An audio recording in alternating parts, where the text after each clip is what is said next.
श्री समय सारजी परमागम में 14वीं गाथा का जो टीका में 5वां दृष्टांत आया है, 5वां बोल आया है, उसकी चर्चा चल रही है। अब अपने चल रहा था औदय भाव के 21 भेद। औदय भाव के 21 भेदों में मिथ्यात्व हो गया था, अज्ञान नाम का औदय भाव हो गया है ना। अब असंयम रहे, असंयम नाम का औदय भाव।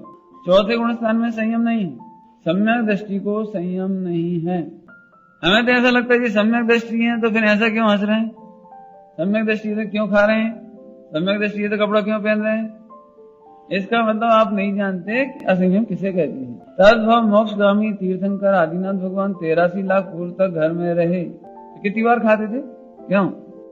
24 घंटे में एक बार आहार पानी होता होगा ना, पानी और आहार एक साथ एक बार बस होगी, छुट्टी करना क्या, क्यों? वे तो उसी भाव से मोक्ष जाने वाले हैं ना, क्यों? जब राजसभा में बैठकर हंसते होंगे तो लोग कहते होंगे भैया कैसे छाए सम के दिए, हंस रहे हैं ये तो शंका यही लगती है कि जब इन्होंने न्यारे न्यारे जान लिए, देह को न्यारा जान लिया, देह का ममत छोड़ दिया, देह का एकत्व छोड़ दिया, देह का कर्तव्य छोड़ दिया, तो फिर यह परिणमन क्यों होता है कि आदिनाथ भगवान 83 लाख पूर्व तक घर में असंयत बने रहे। अरे उनको तो उसी भाव में मोक्ष जाना है तो संयत हो जाना चाहिए था ना। और ये बात पक्की है कि एक देश संयम देते नहीं है, भले उनका जीवन उत्तम होता है लेकिन अभी तक ये पढ़ने में नहीं आया है कि उनके दो का साथ चौकड़ी का भाव होता है। स्पष्ट बात यह है कि ये महापुरुष हैं, ये महासंयम धारण करते हैं और कायर पुरुष छोटा छोटा संयम धारण करते हैं। वे अणुव्रत नहीं लेते सीधे सीधे, वे सीधे महाव्रत लेते हैं। लेकिन ऐसा लिखा है, बता दें कि वे अणुव्रती जैसा जीवन होता है उनका, ये कहा गया है उसमें। तो ये बात पक्की है कि सम्यक दृष्टि है और उसमें रहते हैं तो उनके अन्य अनिति अवक्ष का त्याग रहता है, मतलब वो तो उनका तीर्थंकरों के जीवन में नहीं होता। ये असंयम की दशा, इसमें अपने को क्या लगता है, असल में यही सब हम समझाना चाहते हैं। हम जीव और मोह को एक करके देखते हैं, इसलिए हमें ऐसा लगता है कि जब ये सम्यक दृष्टि हो गए, इन्हें वेद विज्ञान हो गया, तो फिर असंयम का आचरण क्यों कर रहे हैं। सीधा सा प्रश्न है। जब एक ज्ञानी है, अवधि ज्ञानी है, शास्त्रों के ज्ञानी है, बोलो अवधि ज्ञानी है तो ये नहीं जानते शरीर के अंदर मलमूत्र मांस का घड़ा, सब जानते हैं, लेकिन फिर भी 96,000 विवाह हो रहे हैं छायक समकिति के। अब बोलो क्या करना है, क्यों? क्योंकि वो उदयाधीनता है, ये उदय के खेल है। और अंतर में कहो तो अभी 3 का साथ चौकड़ी का अभाव नहीं हुआ है, 2 का साथ चौकड़ी का भी अभाव नहीं हुआ है, इसलिए वैसा असंयम देखा जाता है। इसीलिए आप पुराण पढ़ो तो आपको बहुत आनंद आएगा। आप उसको नेचुरल रूप में देखो, नेचुरल रूप में भरत चक्रवर्ती आदि हैं, राजा हैं, पुत्र आदि का जन्म हो रहा है, मरण हो रहा है, अथवा दीक्षा ले रहे हैं, तो कभी हर्ष है तो कभी विषाद है, तो हर्ष विषाद नहीं होगा। अब भरतेश वैभव में पढ़ो आप, भरतेश वैभव में भरत जी का एक पुत्र दीक्षा लेने का भाव रखता है, तो वे कहते हैं कि मैं उसमें कपूर रखा हुआ है, मैं इस कपूर को खाकर आत्मघात कर लूंगा। बोले भरत चक्रवर्ती कहते हैं तू दीक्षा ले लेगा तो तू मुझे बहुत प्रिय है, बाकी सब पुत्र दीक्षा ले ले मुझे कोई दिक्कत नहीं, तू मुझे बहुत प्रिय है इसलिए तू दीक्षा मत ले। ये भरतेश वैभव में लिखा है। लेकिन अब लेकिन आपने बड़ा वो लगता है कि सम्यक दृष्टि साक्षात अनंत आदिनाथ भगवान विराजमान और उनके समोशरण से लौटते समय का प्रसंग, ऐसा भी हो सकता है। क्यों? समोशरण में जाकर कुछ नहीं सुना और खुद को भी मोक्ष जाना है तो मुनि दशा लेनी है, तो एक पुत्र के प्रति इतना ममत। जब क्या कहें, सुनो, वो पुत्र का भी उदय ऐसा ही है और ऐसा ही इनका उदय है, तो दोनों का उदय मिल गया तो ऐसा देखा जा रहा है। बाकी अंतर मानस से देखा जाए तो भरत चक्रवर्ती भी जानते हैं कि दीक्षा लिए बिना कल्याण नहीं होगा। श्रद्धा जुदी है और आचार्य का आचरण जुदा है। अब क्या करें बताओ। सम्यक दृष्टि है आदिनाथ भगवान, तो उन्होंने अपने पुत्रों का विवाह नहीं किया। अरे सुन, खुद नहीं किया तो अपने पुत्रों का भी किया है ना, नहीं तो उन्हें ऐसा नहीं लगता बेफिजूल में अपने बच्चों को कुएं में भटक रहे हैं। शादी कर सुख तो कुछ है नहीं है, जबरदस्ती बेचारे फंस जाएंगे, परेशान और होंगे। आदिनाथ भगवान के समोशरण में वो आए होंगे जब भरत चक्रवर्ती, तो भगवान की देवधनी में नहीं खेला होगा कि बेटा तू बहुत बुरी उसमें पुण्य के चक्कर में फंस गया, जिस चक्र रत्न मिल गया, अब तू 60,000 वर्ष हैरान परेशान होगा जबरदस्ती। जैसे तू यहीं बैठ, बिल्कुल मत जा, हम कह रहे हैं तू यहीं बैठ, क्या करने चक्र रत्न फेंक दे उधर उठा के, क्या मालूम क्या करेंगे। लेकिन भाई आदिनाथ भगवान का ऐसा उपदेश आया ही नहीं कि तुम चक्र रत्न के चक्कर में मत पड़ो, जाओ मत, तुम जो दिखे सो करो। हम तो वस्तु स्वरूप समझाते हैं कि आत्मा औदैहिक भाव से भिन्न है, हम तो ये बताएंगे। हमें और दूसरी बातें नहीं करना, हमें तो आत्मा असंयुक्त है औदैहिक भाव से, जो परिणति प्रकट होनी है वो होनी ही है। 14 रत्न होते ना, 14 रत्न, चक्रवर्ती की, उसमें एक स्त्री नाम का रत्न होता है, स्त्री नाम का रत्न। तो सुभद्रा नाम की कन्या उनको मिलना थी, लेकिन उसका भाई अकड़ गया कि नहीं, तुम होगे चक्रवर्ती, मैं नहीं दूंगा अपनी कन्या, अपनी बहन नहीं दूंगा, तुमको शादी नहीं करूंगा। अकड़ गया वो। भरत चक्रवर्ती ने कहा ना वही, उसमें उसकी सहेली तो वही, बिल्कुल युद्ध करेंगे, ऐसा कर देंगे, फला कर देंगे, सीधे सीधे सुभद्रा हमको सौंप दो, सीधा डांटा है बिल्कुल अच्छे से। वो क्या समझता है, ऐसा कर देंगे क्या। अब हमें ज्यादा नहीं कहना, उनकी भाषा बहुत जाने, लेकिन हमें तो इतना बताना है।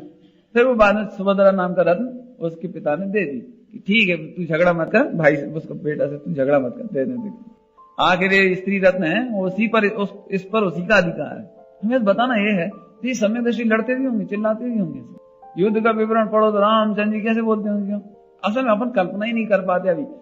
एक्चुअली यह जीव का, अभी जो भाषा में बताना चाह रहा हूं इस शैली से ना असंयुक्त, वो देखना।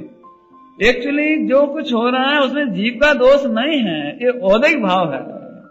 चरणादियों में देखेंगे गुस्सा नहीं किया करो, ऐसा नहीं करना, वैसा नहीं करना, ऐसा नहीं करना, यही कहेंगे। शादी नहीं करो भैया, हैरान परेशान मत हो, ऐसी उपदेश तो ऐसे चलेंगे चरणादियों के। लेकिन यहाँ पे आचार्य देव कहते हैं जीव के औदैहिक भाव होता है, उदय होता है, औदैहिक भाव होता है, और वह जीव उस औदैहिक भाव से भिन्न रहता है।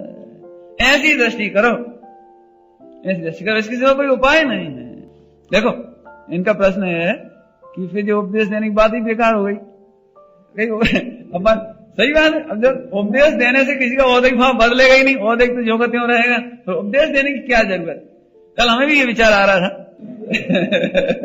हम इसका उत्तर बताते हैं आपको, बहुत बढ़िया, हमें जो ख्याल आया वो बताता हूँ। देखो एक बात है, उदय में तो जो होना सो होना ही है, उसमें एक बहुत अच्छी बात लिखी है कि वर्तमान परिणामों का निमित्त पाकर के उदय आता है कर्मों का।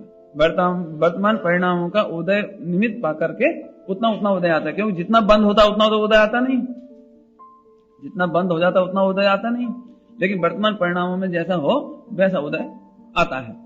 अभी इससे भी अच्छी एक बात बताता हूं इसी में, कि आप जब ये प्रवचन सुनते हो तो आपकी प्रवृत्ति भले ही नहीं बदलती, लेकिन अभिप्राय बदलता चला जाता है। वेद विज्ञान की धारा बढ़ती चली जाती है, पुष्टि होती चली जाती है। यही पुष्टि बढ़ते बढ़ते बढ़ते एक दिन औदैहिक भाव, क्योंकि उस जाति का बंध रुकता है तो उस जाति का उदय भी रुक जाता है, फिर उस जाति का बंध रुकता है तो उस जाति का उदय रुक जाता है, और एक दिन संबंध इजरा होते होते मोक्ष होता है। ये इसलिए इसका सुनने का फायदा है। देखो अभी एक बात कहता हूं, यहीं पे इतने लोग बैठे हैं मान चलो, तो एक तो ये कि हम बेकार फालतू बातें कर, फालतू टाइम पास कर रहे हैं, न कछु न इतनी देर दुकान बैठते तो अच्छी रहती, दुकान बैठते तो अच्छी रहती। अब उसे क्या लग रहा है, प्रवचन के अपोजिट में वोट जा रहा है उसका, उसकी रुचि प्रवचन में नहीं है, तो अब उसको औदैहिक भाव तीव्र आएंगे, क्योंकि बंद हो रहे ना, विराधना कर रहे हैं, विराधना कर रहे हैं, बंद हो रहा है, बंद हो रहा है तो तीव्र उदय आएगा। अब वो तीव्र उदय ऐसा आएगा कि अब उसको संकट ही संकट आएंगे, व्यापार में, धंधे में, इसमें उसमें। क्यों? क्योंकि उसने वोट कहां डाला था, वहां का जो करते, वहां का जो करते, वहां का जो करते, जबकि ये नहीं मालूम कि वहां कुछ कर सकते ही नहीं, एक भी परमाणु में इधर उधर नहीं कर सकते।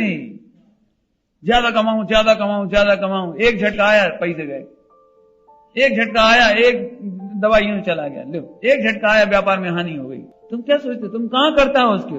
अरे अकर्ता की दृष्टि की होती तुमने, अरे अकर्ता के पोषक प्रवचन सुनकर के बार बार पक्ष आता है, इधर आके नुकसान कुछ नहीं होता, यहाँ आकर के उसका पक्ष आता है। तो अंतर में अभिप्राय की ढलान, रुचि की ढलान, उपयोग की ढलान अपने सत्य के पक्ष की तरफ जाती है। इसलिए श्रद्धा में और चारित्र में फर्क पड़ता है। श्रद्धा हो गई लेकिन चारित्र एक साथ नहीं होता। श्रद्धा होने पर अब क्या होने लगा कि ज्ञान का बलन उस तरफ बढ़ने लगा, सत्य के पक्ष में बढ़ने लगा। जिसका श्रद्धान किया था ना उसके पक्ष में ज्ञान बारंबार, अरे बात तो ऐसी है, अरे बात तो ऐसी है, अरे बात तो ऐसी है। इससे क्या हुआ कि अब धीरे धीरे धीरे जो उपयोग पर सन्मुख होता था वो इधर हुआ, तो उपयोग से जो निर्मलता हुई तो उतना बंद भी, आश्रम बंद भी रुका, उदय भी रुका, फिर बंद रुका, फिर उदय रुका। तो इस तरह से चारित्र में धीरे धीरे परिवर्तन होता है। गलत को गलत तो जान सकते हो आप, लेकिन गलत प्रवृत्ति रोकने में समय लग जाता है। इसलिए चारित्र में और इसमें चारित्र में क्रम पड़ता है और श्रद्धा एकदम हो जाती है। की बात, श्रद्धा एकदम हो जाती है। चल मेरे ये प्रवचन सुनने का इतना तो फायदा है, इसीलिए मुनिराजों को उपदेश देने का भाव आता है। ध्यान से सुनना जरा एक काम की बात, भव्य जीवों के भाग हो तो उन्हें ऐसा भाव आ जाता है। तुम्हारा काम होना हो तो उसी समय हमारा ऐसा भाव प्रवचन करने का आ जाता है। तुम्हारा काम नहीं होना हो। कई बार आपने देखा होगा कि अपन सोच रहे हैं कि जब अपने रिश्तेदार हैं बता दें, सही बात बता दें, भैया तुम अपनी लड़की को मत दे देना, फंस जाओगे। लेकिन मुझे कैसा मन रहता है कि बोल नहीं पाते। नहीं दृष्टांत, घर में अपने बच्चे को अपन कहना चाह रहे हैं, बेटा ऐसे नहीं ले जाना, रुपये ऐसे नहीं रखना, ऐसे काम नहीं करना, देखो संभल के रहना। और देखो हम कहना चाह रहे थे, हम कह ही नहीं पाए, वो सही नहीं हो गई वो बात। देखो नहीं होता था ऐसे लोग, क्यों? तो इसका क्या मतलब कि उसके भाग्य नहीं है, उसका भविता भी नहीं है, और उसका भवि भाव बच जोगे बताए। इसलिए सच्ची बात बताएं, दिगंबर मुनिराजों के यदि औदिक भाव का हम निर्णय करें अंतर में श्रद्धा की तरफ से, तो वे तो ये जानते हैं कि मैं बोलता ही कहाँ हूं, और बोलना भी नहीं चाहिए, बोलने का भाव भी नहीं करना चाहिए। अरे रे मैं बोलने का भाव करता ही कहाँ हूं। अब पकड़ना जरा पॉइंट। हाँ तो बोलने का भाव तो औदिक भाव है, वो भी मैं क्या करता हूं, मैं तो असंयुक्त का ज्ञाता हूं, मैं तो असंयुक्त का ज्ञाता हूं। अरे मैं बोला ही कहाँ हूं आज तक। बोलने का जो भाव आया था अनादिकाल से, कब से?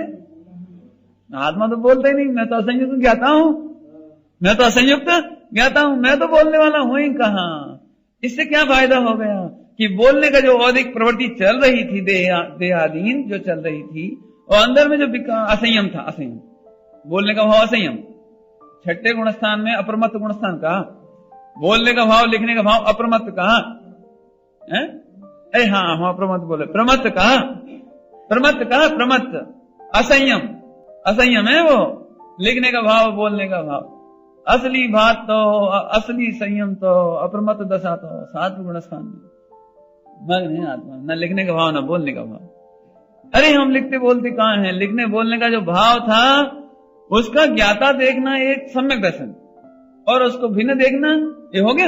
और अब उसकी जो प्रवृत्ति हो रही वो उदयाधीन, उसमें भविभागन के निमित्त, उनके निमित्त, और इधर बोलने का भाव आ जाता है, इधर प्रवृत्ति देखी जाती है। दस समय की वाणी का योग, ये उपादान। और मुनिराज की आत्मा कैसी है? अनटच, असंयुक्त, अवध स्पष्ट, वो भी नहीं रह जाती। इसलिए दिगंबर मुनिराजों को के वचन बरगना खिरती हैं। अब मैं नहीं कह रहा हूं, वे बोलती हैं। तो अब ध्यान रखना भैया, गड़बड़ नहीं करना, अत्यंत भाव को ध्यान में रखना। देह की प्रवृत्ति को उपचार से असंयम कहते हैं, उपचार से। मूल असंयम तो आत्मा की पर्याय है, अलग बात हुई। अभी बाहर की प्रवृत्ति नहीं देखना, भी बाहर की प्रवृत्ति की चर्चा नहीं करना। अभी अंदर में जो असंयम का भाव आता है उसको, उससे वे असंयुक्त हैं, ये कहना है।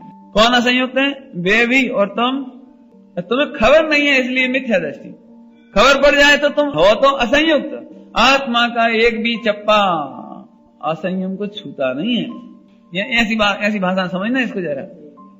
वो वहीं रहा है, देखो आत्मा के प्रदेशों में ही हो रहा है। उबलता हुआ पानी है ना, उबलता हुआ पानी, पानी का एक एक परमाणु उबल रहा है, समझ लीजिए। ऐसे आत्मा के प्रदेश उबलने पर, असंयमित दिखाई देने पर भी, अस्थिरता होने पर भी आत्मा उस अस्थिरता से असंयुक्त है, छूता नहीं है। ऐसी बात, छूता नहीं में वह 10 प्रश्न। असंयुक्त है माने उससे साथ साथ होने पर भी उस रूप नहीं है। आखिरकार संयुक्त है माने साथ साथ है, बस। बहुत सरल दृष्टांत की बात है। ये हाथ को ऐसे ऐसे हिला दे, मैं तो हिला नहीं रहा हूं, कोई मेरे को हिला के ऐसे मार दे, ये किसने मारा? ये हाथ किसने हिलाया? अब हाथ तो मेरे हिल रहा है, लेकिन किसी और के निमित्त से हो रहा है, नैमित्तिक भाव हुआ ना, और ये मार दिया। क्या तुम अपने आप को मार रहे हो? हम कहते हम क्या मार रहे हैं अपने आप को? तुमने ही तो मारा है, ये तुम्हारा ही तो हाथ था। हमने कहा मारा? तुम्हारा ही हाथ था ना, तुम हाथ अपन समझ जाते हैं। हाँ, ये बात ऐसे ही आत्मा त्रिकालिक वस्तु अलग है, और उसका एक नैमित्तिक भाव में जो विभाव भाव हो रहा है, औदय भाव हो रहा है, वह अलग है। साथ साथ होने पर भी, साथ साथ होने पर भी, संयुक्त होने पर भी न्यारे न्यारे हैं। ऐसा असंयुक्त देखना। इससे क्या फायदा हुआ? अब फायदा देखो कि तुम्हारे बहुत संयम हो जाए तो तुम्हें मान कसाई नहीं आएगी। अब मैं संयमी हूं, तुम असंयमी।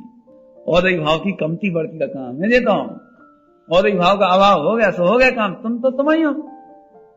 मानो कभी तुम इस बात के लिए आकड़े हो छोटे भाई से कि तू मेरे से छोटा है, मैं तेरे से बड़ा हूं, तो हो गई सही। छोटा छोटा ही रहेगा, बड़ा बड़ा ही रहेगा, नहीं रहेगा। पिता ने पुत्र से झगड़ा किया कि मैं पिता हूं और तू पुत्र ही आखिर। अरे पिताजी, उसमें क्या बड़ी बात है? वो तो मेरा जन्म हुआ है आपसे, मैं पुत्र हूं, मेरे पुत्र का औदिक भाव है अभी दृष्टांत में, और आप पिता के औदिक भाव में हो, एक दिन मेरी शादी हो जाएगी तो मैं भी पिता बन जाऊंगा, उसमें कौन सी नई बात हो जाएगी? क्यों? आगे फर्क क्या पड़ा? ऐसे यहां पर तुम्हारे असंयम नाम का औदिक भाव टल गया तो संयम आ गया, अब इसको भी टल जाएगा, तुम्हें चिंता क्या है? अकंड की क्या बात है? मेरा संयम भाव टलेगा तो मेरा भी हो जाएगा। क्या गजब बात है, बताओ। साक्षात छायक समकिति बैठे हुए हैं और उनके पुत्र दीक्षा लेकर के, मुनि दीक्षा लेकर केवल ज्ञान ले रहे हैं, बोलो तो फिर इनको नहीं लगता हो क्यों कि देखो लोग क्या कहेंगे, मेरा नाती तक तो मोक्ष में जा रहा है? वो मुनि बन के विचरण कर रहे हैं, केवली बन के विचरण कर रहे हैं, और मैं अभी तक असंयम में ही पड़ा हुआ हूं। टेंशन क्यों नहीं होता बताओ कि मैंने आत्मा को असंयुक्त जान लिया है।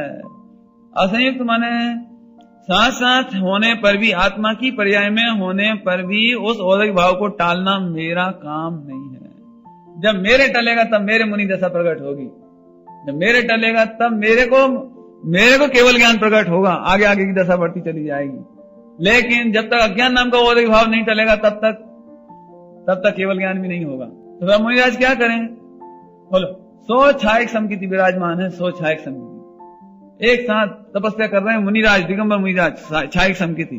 और ज्यादा क्या कहें, 4 ज्ञान के धनी, मनोपर्य ज्ञान भी है उनके पास, चारों एक साथ तपस्या कर रहे हैं। चारों ज्ञान वाले 100 मुनिराज और एक साथ तपस्या कर रहे हैं। दृष्टांत की बात है वो। हाँ भैया बोलो, केवल ज्ञान एक साथ होगा कि नहीं होगा? क्यों नहीं हो रहा है? क्योंकि उन सबका पुरुषार्थ में कमजोरी है, इसलिए नहीं, क्योंकि उनके पुरुषार्थ में अंतर है। हाँ, व्यवहार से देखा सच्ची बात, लेकिन क्या है ये बताओ, सच्ची बात क्या है? लेकिन सबका पुरुषार्थ एक सही है, सब एक ज्ञायक स्वभाव में रमण कर रहे हैं, नमग्न, सब एक से ही निमग्न, सब एक से ही निमग्न। वो कम ज्यादा भी नहीं, गजब बात। कम ज्यादा भी मतलब क्या, निमग्नता एक जैसी है। लेकिन ये सब उपचरित बातें हैं, वास्तव में अज्ञान नाम का औदिक भाव टले तो केवल ज्ञान हो। इसका मतलब हम पराधीन नहीं हो गए, ध्यान रखना। इससे हम स्वतंत्र हो गए हैं कि केवल ज्ञान करना मेरा काम नहीं है। अभी मिथ्यात्व नाम के औदिक भाव में लो, सम्यक दर्शन करना मेरा काम नहीं, मेरा काम तो एक ज्ञायक देखना है बस। वो देख रहा हूं तो मस्त हूं। उपसम होना तो उपसम हो, क्षयोसम होना तो क्षयोसम हो, छायक होना तो छायक हो, मेरा काम ही नहीं है। गजब बात है। अब क्या करें? बड़ा मात्र जानना देखना रहा, वो बचे क्या है? हाँ, हम तो भिन्न आत्म स्वभाव के भी ज्ञायक हैं और बाहर में होते हुए पर्णमन के भी सहज ज्ञायक हैं। सहज ज्ञायक, खींच के ज्ञायक नहीं।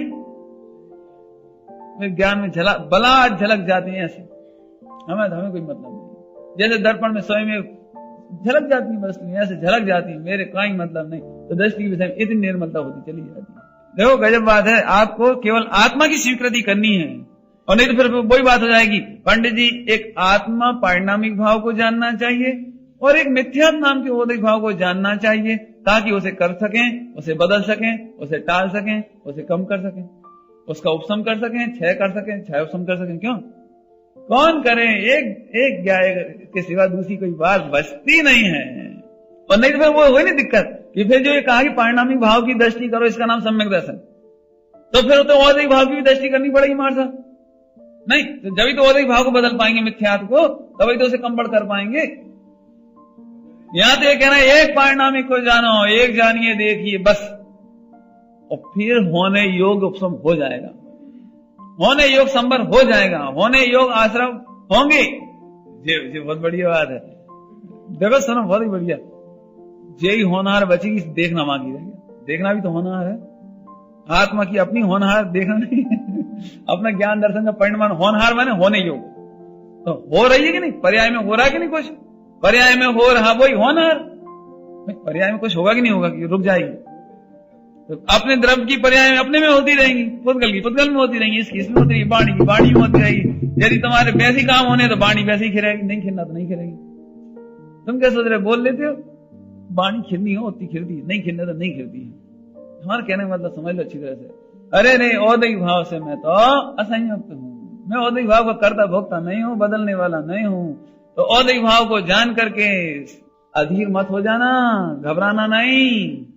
इससे भी और अच्छा शब्द, अपने को आत्मा देखना, पामर मत देखना, अपने को दीनहीन मत देखना। हे भगवान, बताऊं आपको, जो लोग बहुत प्रवचन सुन रहे हैं समझ लो, या पूजा पाठ व्रत उपवास करते हैं, मंदिर आते हैं, दया दान करते हैं, तीर्थ यात्रा करते हैं, वे अक्सर अपने आप को बड़े खेद खिन्न अनुभव करते हैं, अपने अंदर ही अंदर।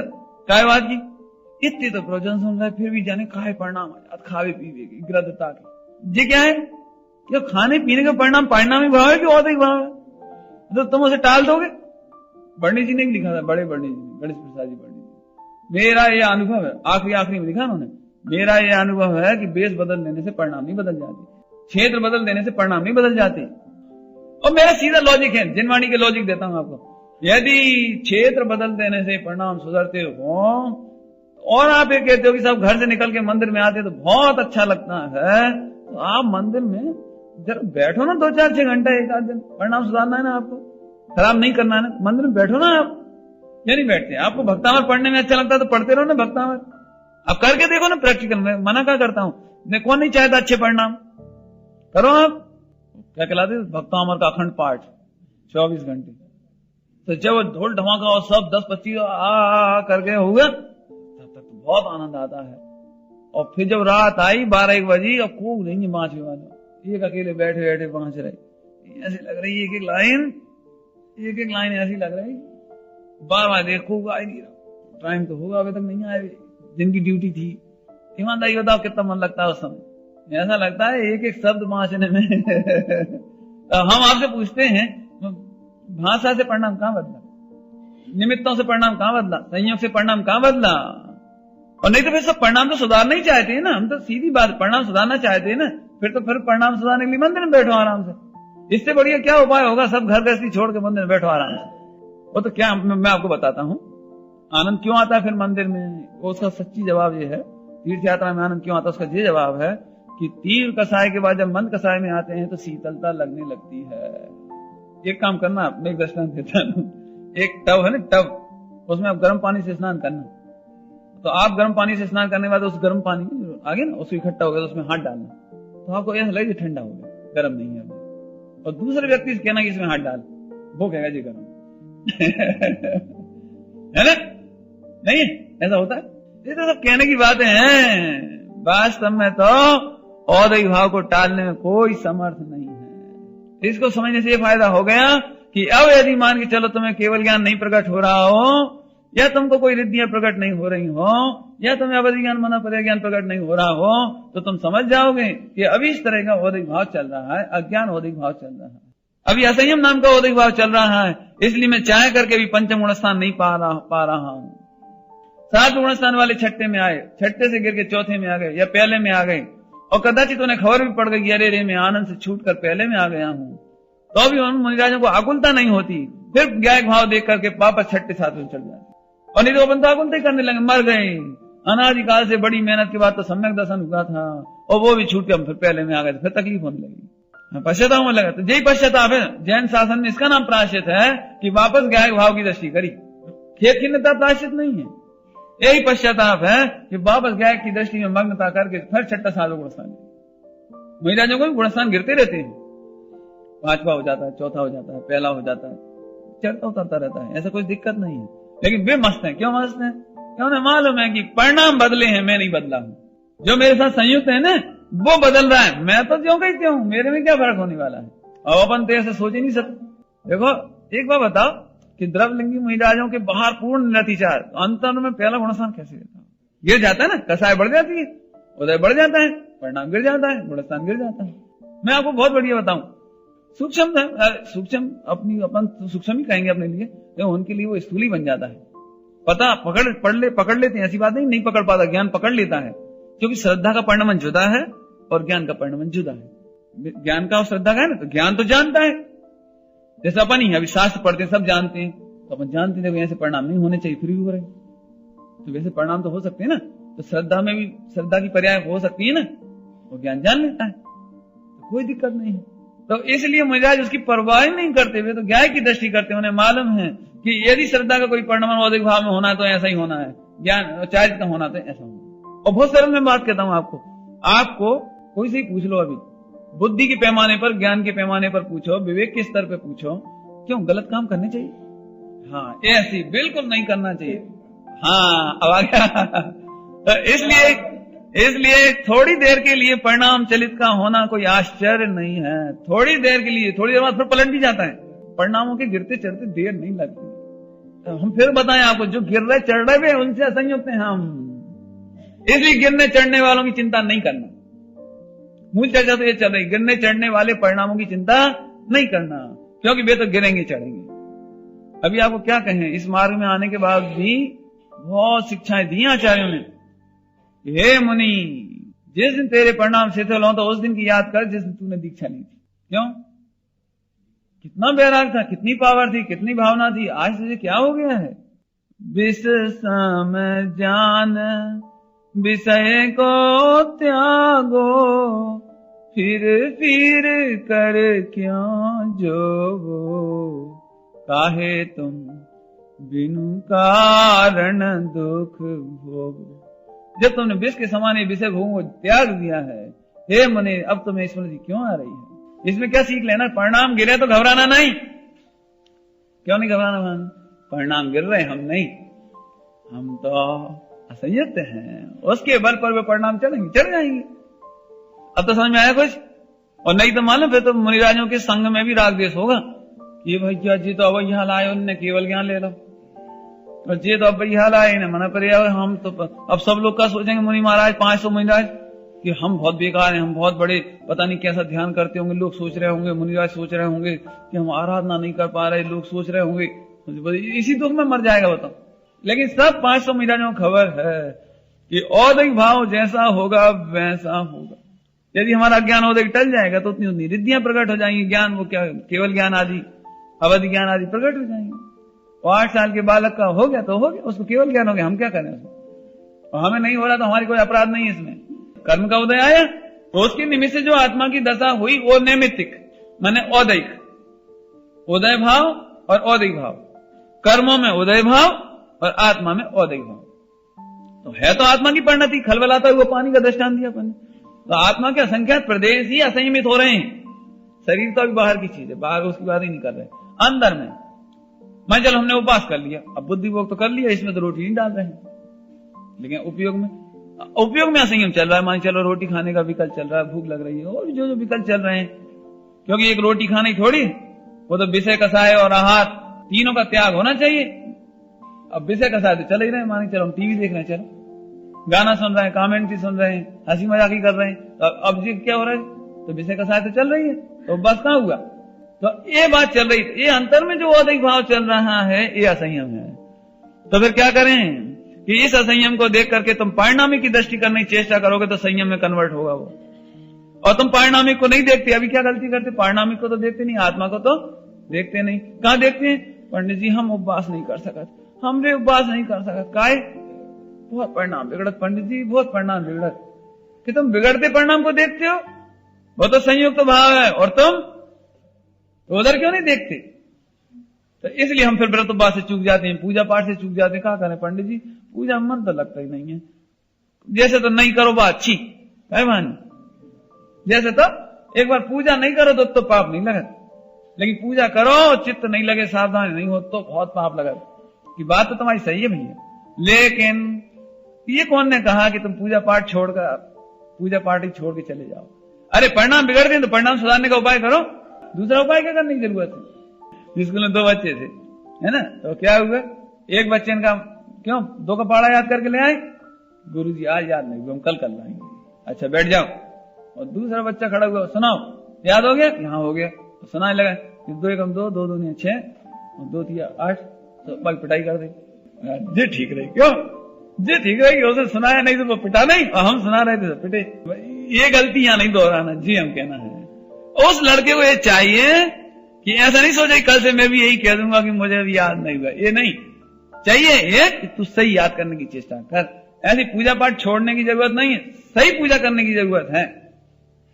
ऐसे समय लगा ले, नहीं तो देखो इतने से अभिप्राय यदि आपको बैठ जाए कि यहाँ जी दृष्टांत तो बढ़िया हो, यहाँ से अपन अच्छी, तो ये समझना कि अनंत काल तक मुनि दशा नहीं आएगी, अनंत काल तक मोक्ष नहीं मिलेगा फिर मानो। इसलिए नहीं सोचना कि हम व्रत उपवास करते हैं, कोई भी आचरण करते हैं तो हमारे परिणाम बिगड़ जाते हैं। परिणाम किसके बल पर सुधरते हैं उसको देखना, और गिरते परिणामों को देखकर घबराने की जरूरत, हमारा भी औदिक भाव टल जाएगा, उस दिन संयम प्रकट हो जाएगा, उसमें भी हमारा कोई बड़प्पन नहीं है। हम तो पहले भी वैसे ही थे, अब भी वैसे ही है। बढ़ेगा घटेगा कहां से? उद्याधीनता में। हमारे में तो घटना बढ़ना कुछ होता नहीं, इसलिए हम आत्मा का अनुभव करते हैं और औदिक भाव को संयुक्त अनुभव करते हैं। संयुक्त और आत्मा को असंयुक्त अनुभव करते हैं। इस तरह से चर्चा हुई। ओम नमः शिवाय।